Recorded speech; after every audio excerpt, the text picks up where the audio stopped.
Okay, guys.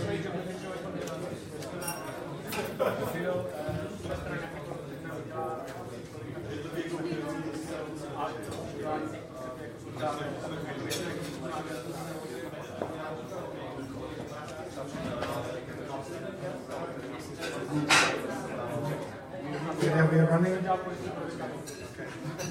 Okay, guys, we're going to start with product therapy. So your chance to either bring in your problems and answer and solve some of the other people's issues with jobs to be done or product in general, depending on the question you have. The first question is just sort of high up, and a question I posed myself, but I'm not gonna ask that question here. So I'm asking who upvoted this question, or who's interested in finding out where this job to be done fit in within your product team in your company. So I see Lukas there who's wondering exactly this. So Lukas, you're the patient. And where are the other therapists? Tomasz and Dominic, where are you? So, you're the therapist. So Lukas, could you formulate your issue? Introduce yourself, don't be anonymous, introduce yourself and ask your question. Hi, I'm from LMC also. I'm actually new product manager of Timeo. It's ATS, basically desktop application for HR. And I think I can use your question, Dave. It was almost the same. So, who would you say is driving the use of JTBD in the product team? The PM, UX designer, researcher, someone else, or should they do it together? Okay. Let's start with our professional therapist. So, who's able to answer this question? Well, I think that it's similar with, for example, product discovery. It's the responsibility of the whole product team, I think. Researcher, can you help you with the research phase, with the interviews, with finding the overserved or underserved needs, but then you need to work with it. For example, for me as a designer, I use jobs for formulating how might be questions, for ideation. For product manager can be helpful because besides the motivation, it can help you think better about your competition. Because usually people think that when they think about their competition, they think only about the direct competitors, but it's not usually true. For example, when I come home from after work, and one day I can play on PlayStation at home, but for the PlayStation, it's not competitor only the Xbox, because I came another day after work and I watch TV. Another day I go to the pub with my friend, and all these things are competing together. Okay. Thomas Martin, regarding the question? Oh, how do you see the good data? What was the composition of the team, for example, where this was happening? Can I pick that question, or do I have to pick yours? Something in the middle. No, actually, so I think any of the team members can drive it, but for best results, I think it's the PM that should be ultimately driving it, because if PM drives it, which is the person who actually picks problems to be solved and prioritizes them, it's the best if he starts defining them and using them as jobs to be done. Otherwise, if researcher does it or UX designer does it, he actually needs at some point to persuade the PM to adopt it and to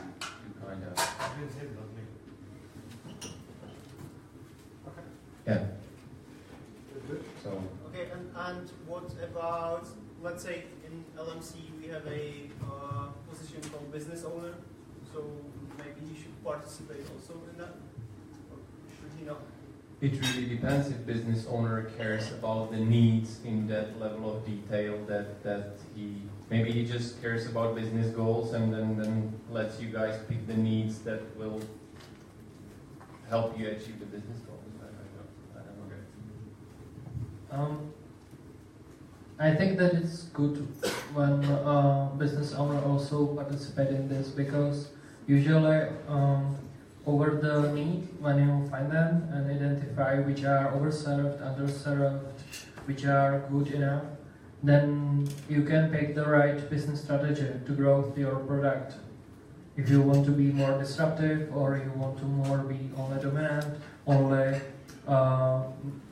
make your product slightly better and slightly cheaper, or if you want to make product little bit worse, for example, without some features that other competitors has, but still it's the best solution for this segment of needs. Anything to add, Thomas, or final question? Okay, maybe one point I have is that I think that the jobs to be done is just a tool, and basically I would ask, because I think it's a role for the manager to say what's the strategy basically for the product, and based on that you should decide if you want to use jobs to be done and in what context. Because if he says I want to go to a different segment or something like that, then it can be jobs to be done, but the way how you will do jobs to be done is totally different than if you say something, I want to make the experience better and make it more fluid and everything. So I think that it should go from actually the head of the strategy for the product, and then he can say, okay, it's more user experience that I want to drive right now, then it's a user experience guy who will drive the jobs to be done. But I think this is a decision that should be made from business owner or project manager. Okay, thank you. Answer your question? Yep. Okay, cool. Okay, thank you, therapist. Thank you, Lucas. Second highest voted, is Ilya still here? Yep, I'm here. Ilya is still here, so Ilya, enlighten us, tell us who you are, and explain us your problem. Hi guys, I'm Ilya, I'm a product owner, and I came for this meetup. I saw this cool tool and I typed the first question that came into my mind. And somehow someone voted for it, I don't know. So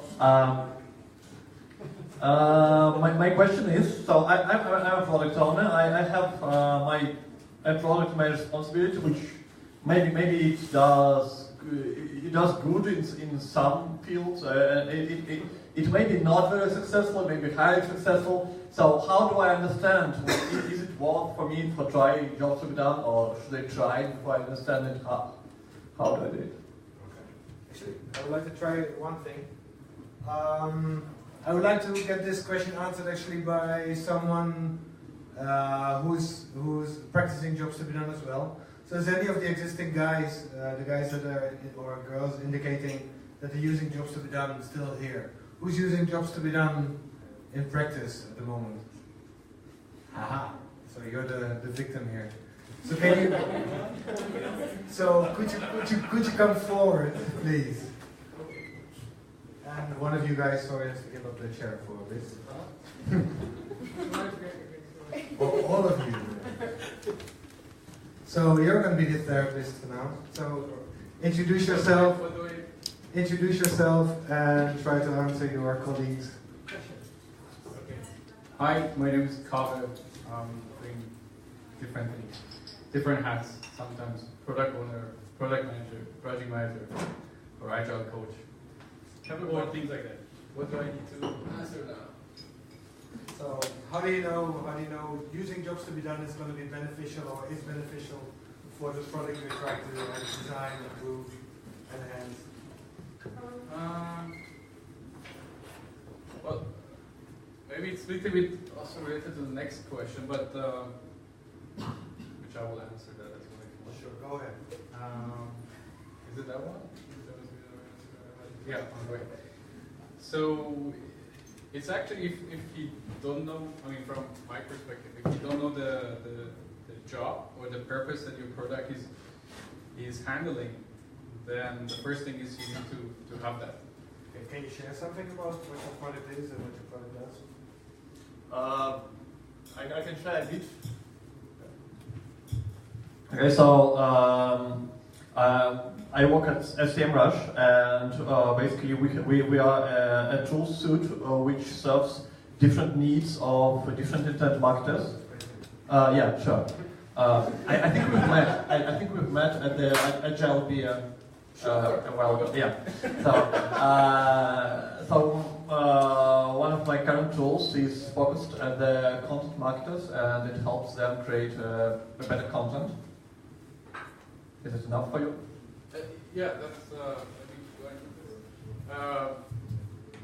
the only thing is, from my point of view, I may not be 100% correct, right? But if the job of the product or the service is not clear, that's the first thing that needs to be clear. Like if it was me all the time, I would want to know what job or jobs my product at the high level is handling, and so any service, any product, I would define a job for it. Actually, we were trying to put some doing some consulting, and for that consulting, we were actually segmenting based on the jobs.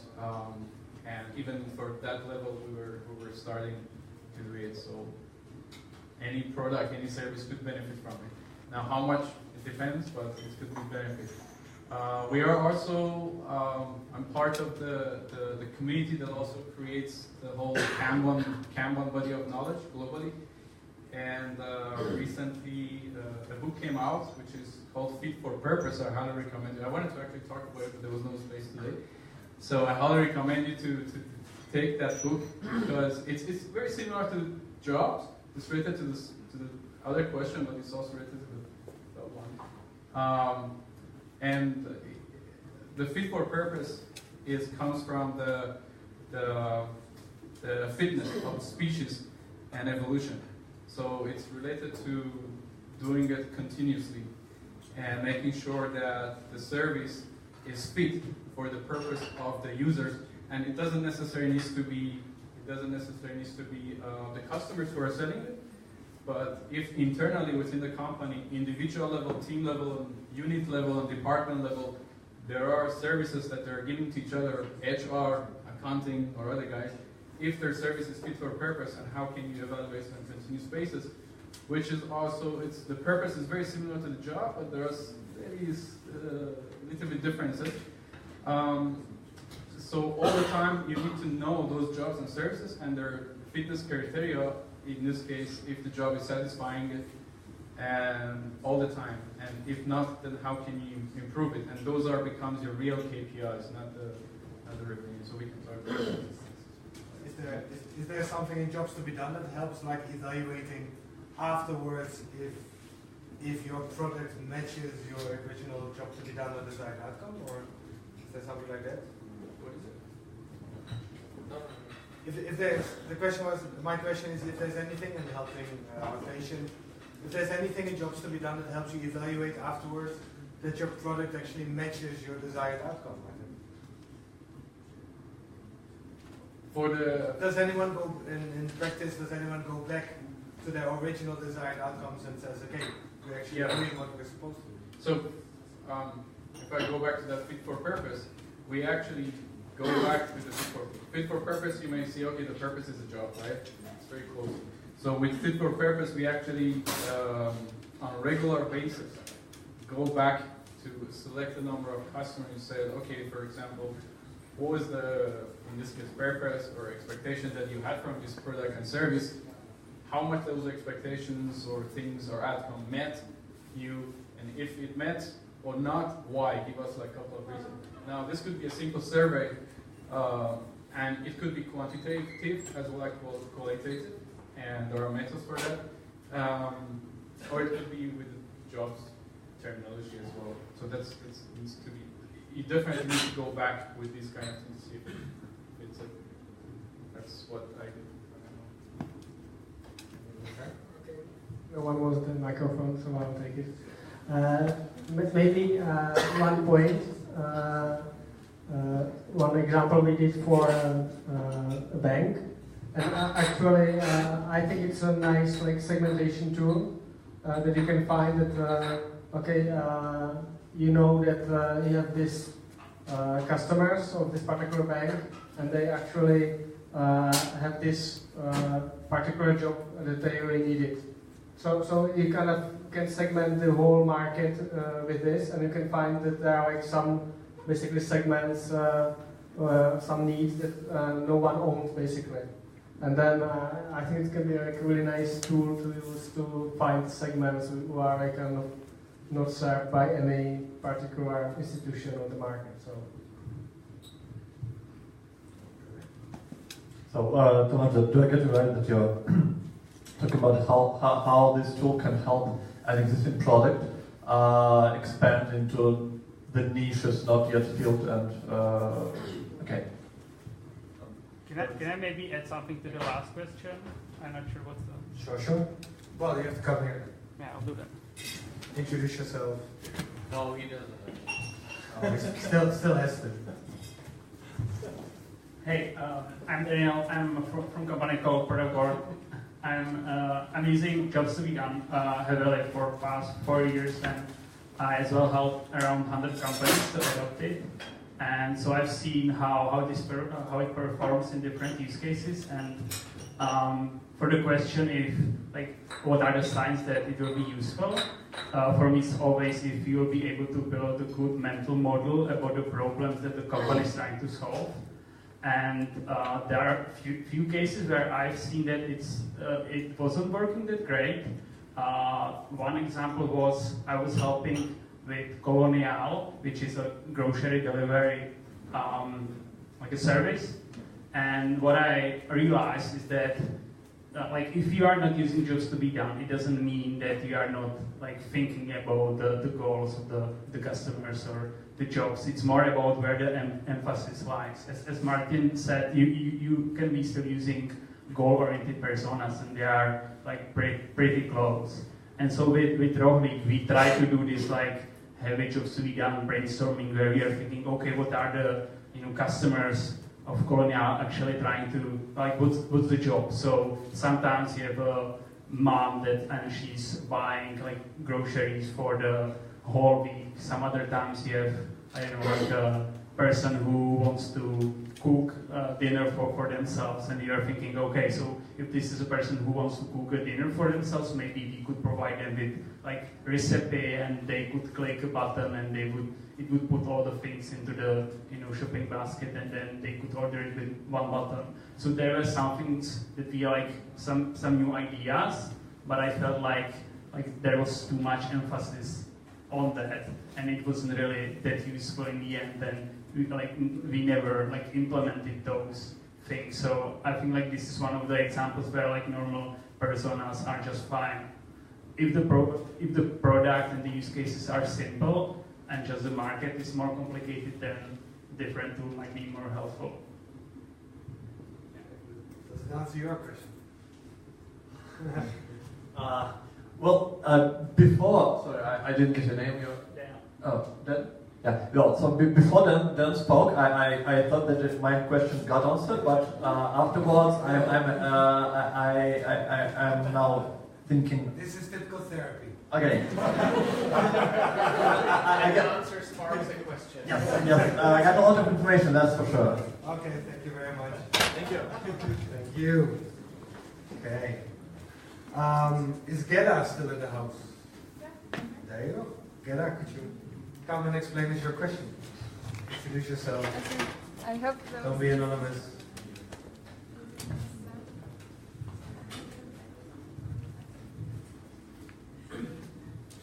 Should I explain? Yeah. Read it or... Yeah, I think today there was a lot of talk about initial stage of the product discovery. Sorry, not used to that. But it's easy to think about it outside of the box when you don't have users, you don't have problems, you don't hear about them every day about different things. So my question is that how do you continuously keep us on top of the problems and jobs of our customers and not the solutions? Because it's very easy to focus on solutions and later on stage. So what are the ways how we can focus on problems and jobs throughout the product lifecycle? Anyone from the audience willing to answer this one?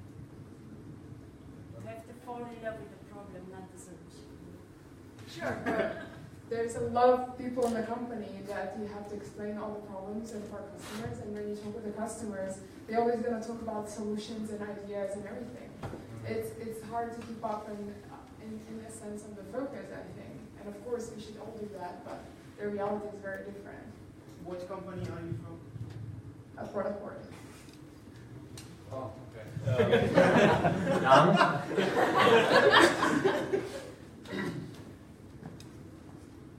Actually, when we started to use jobs to be done at Good Data, we did not announce like from now we are using jobs to be done and this is how it's gonna be done. We actually started it and it was not our idea, we read it in an article, by the way.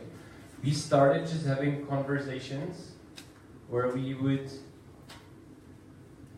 let's say someone comes to you with a feature that needs to be built. Let's say a saved search or a bookmark or something as simple as that. And what we started was like, okay, so can you describe me like maybe an example, like how they would use it? Like they would find hotel and they would want to save it. Okay, so why they are looking for that hotel? Oh, because they booked it and they want to save it for later on so they know where it is so they can navigate to it. And so now we basically framed this discussion about like, what situations are they in? Why do they do it? What's the motivation? What's the outcome? And kind of shape the discussion about like, basically what I said, the situation, motivation, and the outcome. We did not announce like this is just to be done, but with the person who wanted to have that, be it a product manager, be it a business owner, be it your customer, we started having the conversation with this in mind and tried to make them to describe the three mentioned things and kind of make it a habit, not to fall in love with the simplicity of the idea, because bookmark is really simple and you can say it's straightforward. Every product has it, but every product has it, but maybe not in every product it's used the same way, even though it's the same feature. And the devil is in the details, right? If it's a bookmark that allows you to tag it or not, that can be a big difference in what jobs it's good for or which it is not. Not sure Are you if it- able to train your colleagues to talk with you in that way rather than like? Yeah, because if you ask 4 times about like, oh, so can you describe me an example? Like, what situation is the person? Then it keeps on and they starting to tell you by themselves. It's natural to people to bring solutions when they have some problems. And as Martin said, you can use the typical 5 whys to get to the root cause why they want this.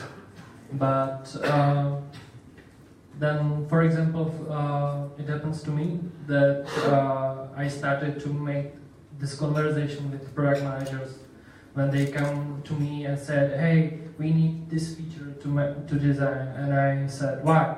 For what? Why? And then I have bad reputation that I ask too much why. Yeah, it's hard, and then that's why I think that you should, at a certain point of time, persuade your PM to actually be in the driver, so you don't have to ask whys all the time, and he does not maybe understand why are you asking the whys, because for him it's clear. I want to bookmark you too. So I think it's also a kind of diplomatic, let's say, way how to help him understand what your needs are, why you as a designer need to know all the things that maybe seem straightforward to him. Bookmarking tool, what are you asking about? Like every product has a bookmarking tool, why do you need to have all this information? So kind of help him understand why you need to have all that information so we can be more open with sharing. Did you get Not sure if that ask? Did you get any answers to your question, or did you get more questions?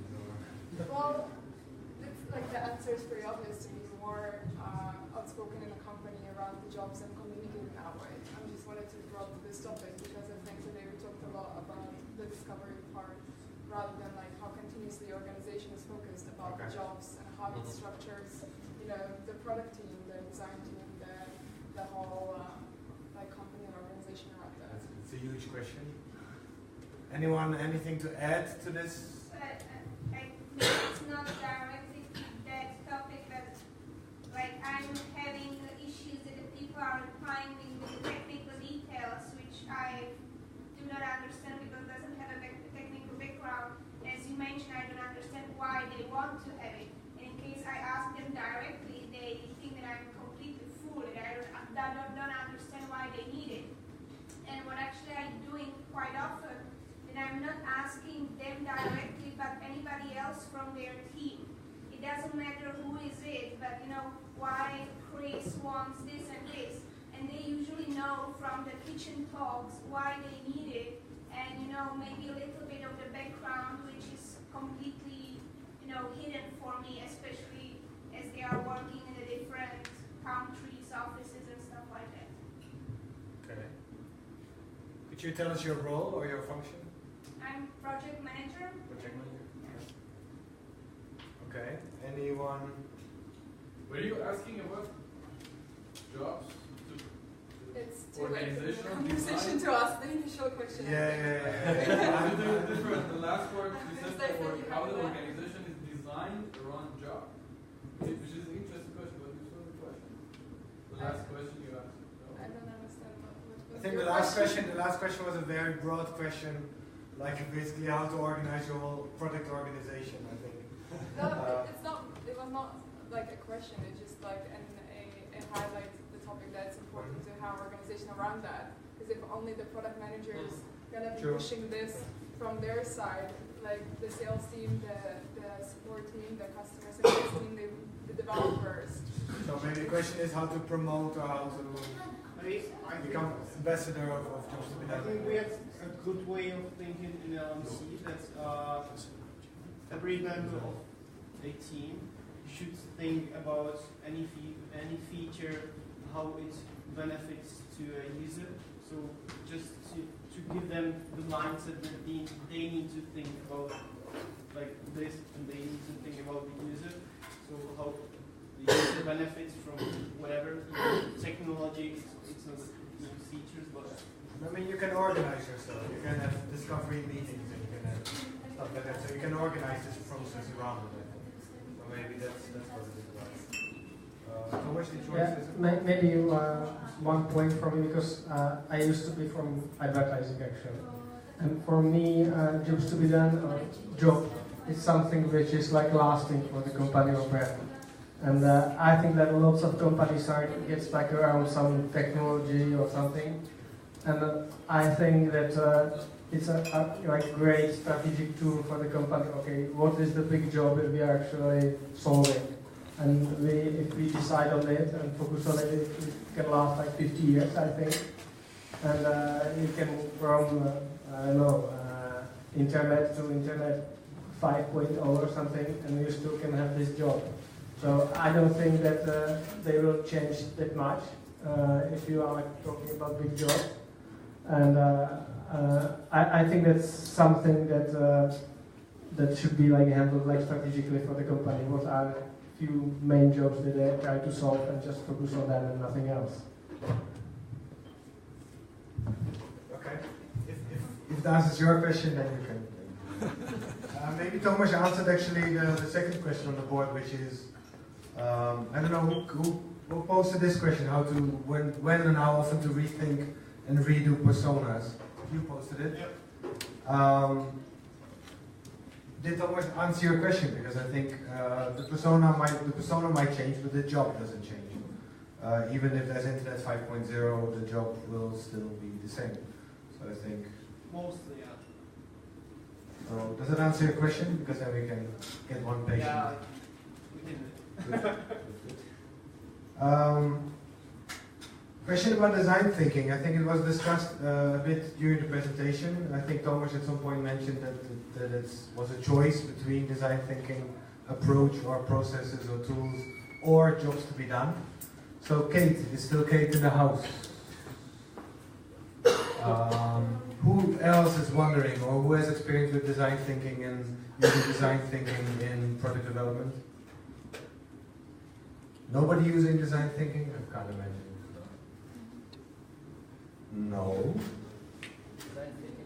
What do you want to get into? The differences between the tools, the approach, the methodologies, the process. Why to use one or the other? But it's not one or the other, like I'm not gonna. Or a combination, or yeah. But the job to be done could be a tool at the beginning for the design thinking, when you gather insights or. Okay, interesting. Could be, that's exactly how we basically use it. We just use it in one phase of the design thinking when we have the insights and we want to kind of quantify where to focus. So that's where we use design tips to be done. And also I think that from way of thinking approach, it's very similar. For me, it's you think about what the people want to get done, and it's more of design thinking and jobs to be done. And it's just like some guy wanted to have a marketing trademark for something, so he created another name. But the basic idea behind it is the same, I think. Yeah. So it's for during insight and ideation. Okay. So Kate, hopefully you're watching. So we get one more vote for one question, which was I don't know who posted this question. How many people didn't use this enough to get some quality insights? And I think Thomas in this presentation mentioned it a bit, but 12. 12 says enough. That's the magic number. I think that it really depends on the target group, how diverse it is. But if you want to focus mass market, and I think that usually when we go beyond 20 interviews in design thinking or anything, it doesn't make much more value or doesn't add that much, and it's better to use the time for designing something and then maybe getting back with some prototyping or something like that. But you usually don't get too many more insights or desired outcomes or anything. Okay. So can I ask you, how did you decide to have the minimum size of sample 200 in the study? Yeah, that's for the quantitative purpose. But if I just want to uncover the desired outcomes, I think between 10 and 20 is enough. I didn't compare it to the qualitative research at all. I mean, how did you decide for the number 200? The independent difference. Yeah, I think it's just with discussion with some research agency, and it's kind of if you don't want to do some statistical cutting of the sample, the 200 is kind of you can use some numbers that gets out of it, and they are plus minus representative of the population. That's the reason, and I don't remember the statistical formula behind it, but usually the 200 is kind of the number that we end up with. Just to add to qualitative insights, it's not directly related to jobs to be done, but for example, Teresa Torres, who teaches product discovery, she says that it's better to meet one customer once a week and then you learn much more. It's important to have regular basis contact with your customer. and then you can discover things about your products, how to move on. Thank you. So, are there any questions now from you guys that are not here, that you didn't drop on Slido, or stuff that comes up now in your mind? So my question is, should we continue with some of the questions here, or go and have a drink and a beer? One interesting one kitten question. Second? Kitten question. The kitten question. There's a dog question. I think what is interesting, I think for a lot of people is, we discussed it a bit, like, did it really help you deliver a better product than any other way, or was it an overkill process? So maybe Tomasz looking backwards, afterwards, Martin, maybe Dominic as well looking afterwards, like, is it overkill, is it too much hassle for, is it worth it, basically? It depends. I think it's important to find your own way how to make jobs to be done.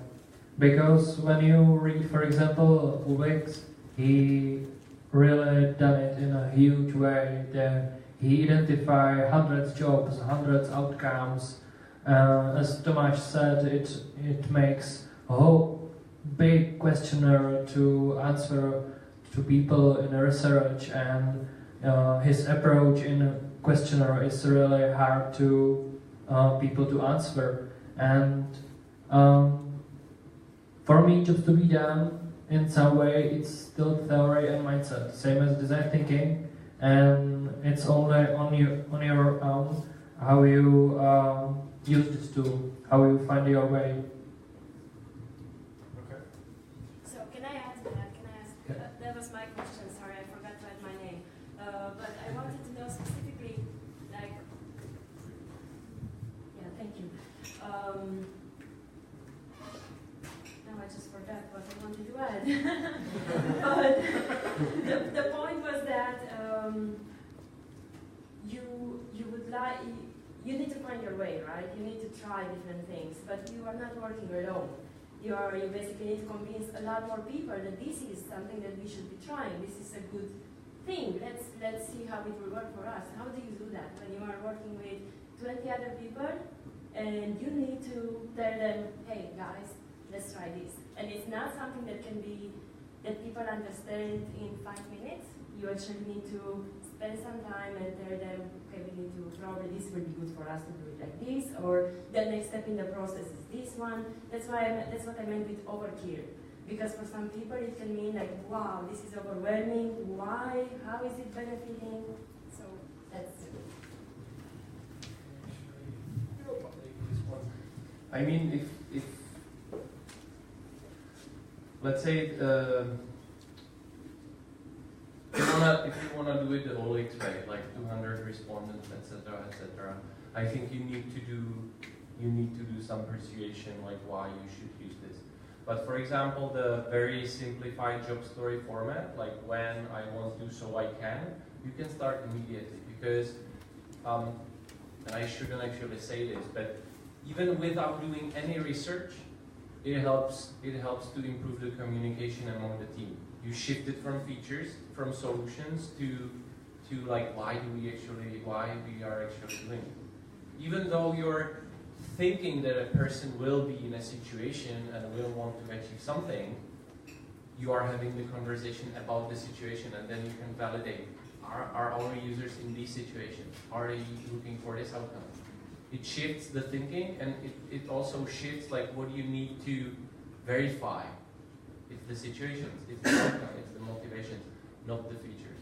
So I think, for example, the job story format is much easier to adopt, because it's just how you structure the conversation, not like that you need to persuade someone to follow a process.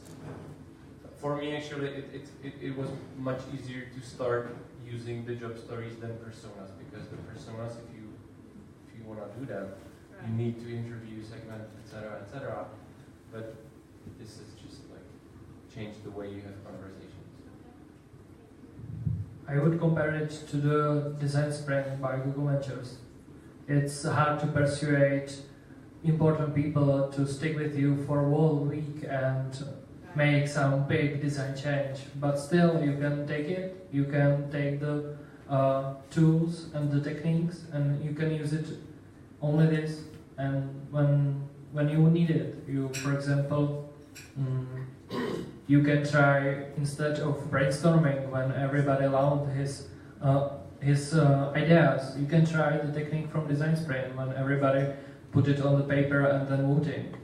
And yeah, that's similar to what Martin said. You're just using little pieces of each of the technique and trying to chunk by chunk.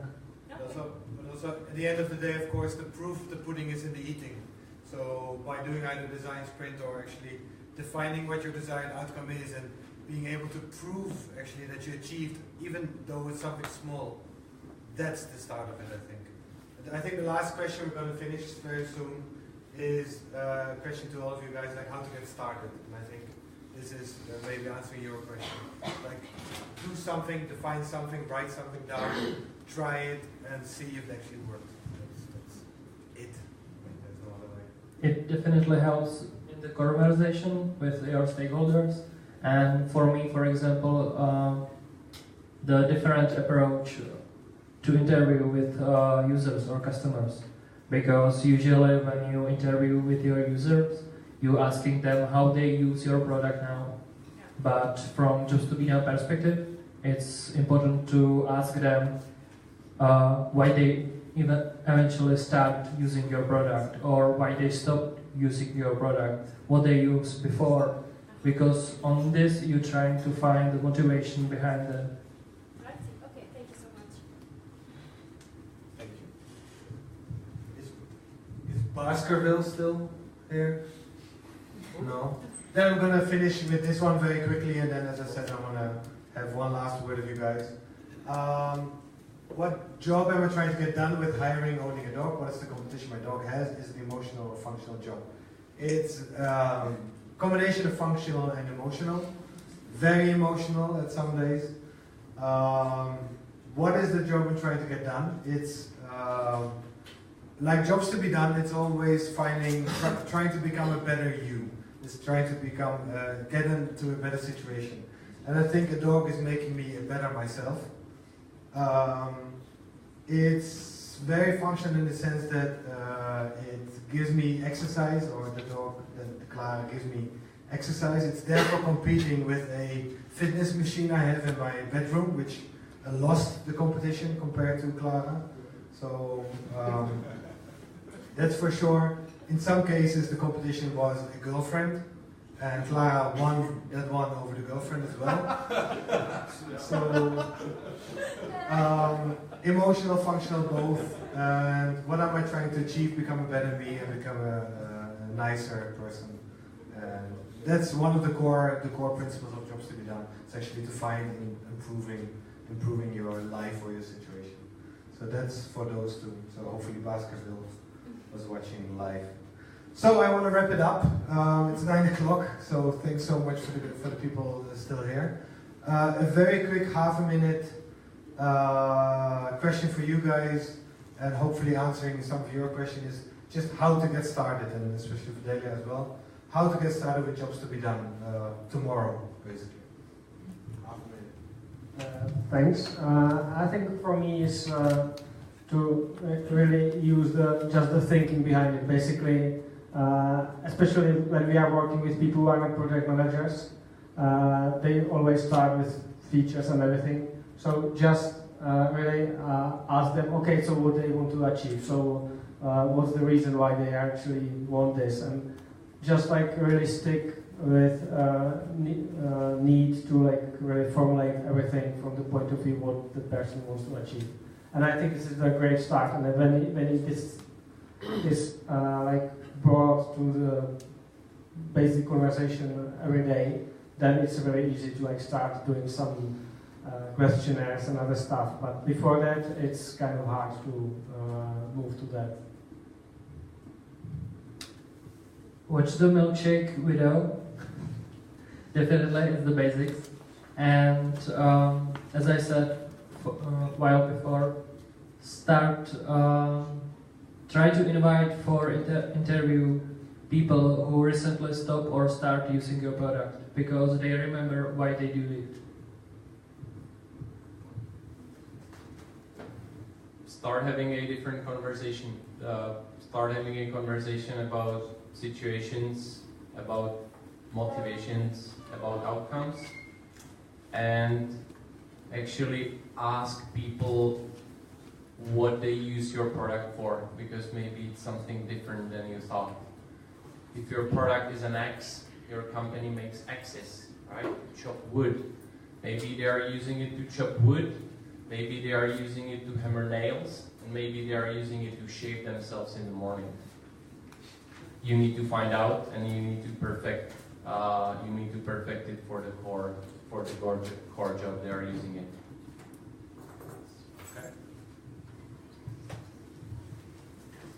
Okay, unless there's any other questions from you guys, then I'm going to wrap it up. So thank you very much. Hopefully we'll see you soon. We're planning the next product tank in a month. That will be on organization, so more how to get your organization ready to become a true product organization. So hopefully we'll see those of you guys there as well. And continue the discussion online on Facebook, Meetup, and hope to see you guys again. Thanks Tomasz, Dominique, and Martin, and thanks all of you guys. Thanks the location here, thanks LMC, so thank you very much.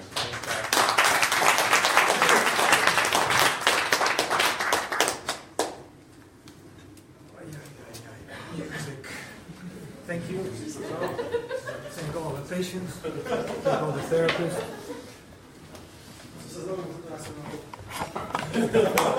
I actually want to bug you for a moment.